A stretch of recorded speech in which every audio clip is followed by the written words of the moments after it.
it's Lori. This is MakerHigh. So here are the questions that you had while I was gone. Problem 2. My glue gun is leaking. What do I do? Well, it depends on what you mean by leaking. Now, do you have little tiny dollops of glue that are coming out at the end every so often when you've got it sitting on the table and you're not using it actively? It's supposed to do that. That's normal. And the reason for that is that here in the little tip of the glue gun, it gets really, really hot. And if the glue sits there for too long, it can burn. So having it leak with little tiny dots here and there, it's actually a good thing. It's making sure that the glue doesn't burn while it's sitting in the glue gun. On the other hand, if you have a continuous stream of glue coming out of your glue gun, then you have a problem, and it's one of two things. The easy fix is checking your glue sticks. Now, I find that this happens most often with people who have high temp glue guns and are using low temp glue sticks. Now, I'm going to put up a picture real quick of the difference between a high temp and a low temp glue stick just by sight, so you can take a look and see what I'm talking about. Now, with the high temp glue sticks, they're generally going to be pretty clear. They might be slightly cloudy, but generally you can see pretty much all the way through them. With the low temp glue sticks, they're going to be pretty opaque. They're going to be very cloudy. They're going to be almost a white color. And if I have a mid-range, like a high/low temp glue stick, I'll put that in there too. And that's going to be in between the clear and the cloudy. And let me tell you why. The reason is because there is wax in your glue stick.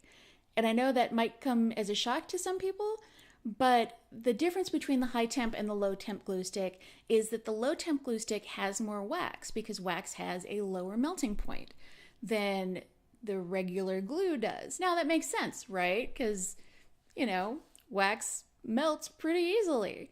It's also one of the reasons I don't recommend using hot glue for, say, jewelry that you might be leaving in your car and things. Just saying.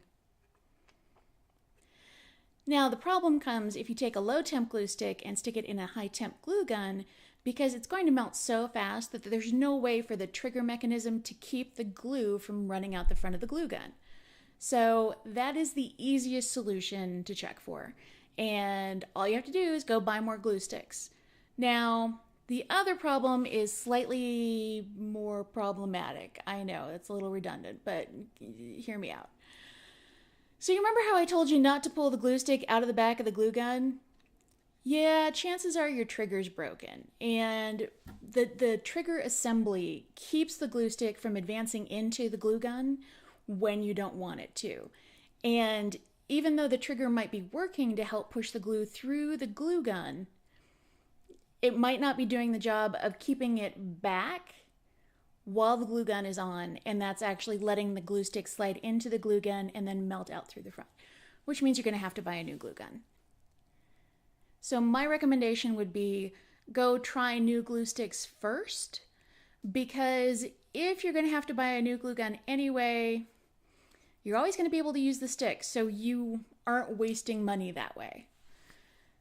The other thing I'm going to mention is a lot of places have like dual temp glue sticks. And if you have a specifically high temp glue gun, if you have a problem with leakage, try specifically high temp glue sticks. Because the mid-range ones, the dual temp, have more wax than they do in the high temp glue sticks, less wax than in the low temp. It's basically kind of like right down the middle. And that's generally it. If you are not subscribed yet, please join the community. For everybody else who was subscribed previously and hung in there with me, thank you so much. I said I was going to be back. You guys totally believed in me and did not take off and unsubscribe. So thank you very much. So appreciate it. Missed you guys terribly. If you like the video, you can give it a thumbs up, or even better, share it with people that you think it would be helpful for. If you have any other questions, I am more than happy to answer as many questions as you have. I kept up with questions the entire time that I was gone, so I'm relatively good about answering them. Might take me a couple of days, but I try to be on top of it as I can. Ask those down below. Another video will be out shortly because there's something else that I want to talk about that's not necessarily related to making more YouTube currently, because all kinds of things have happened while I've been gone. But yes, I will see you guys soon. I'm rambling. I'll talk to you later. Okay, mwah, bye.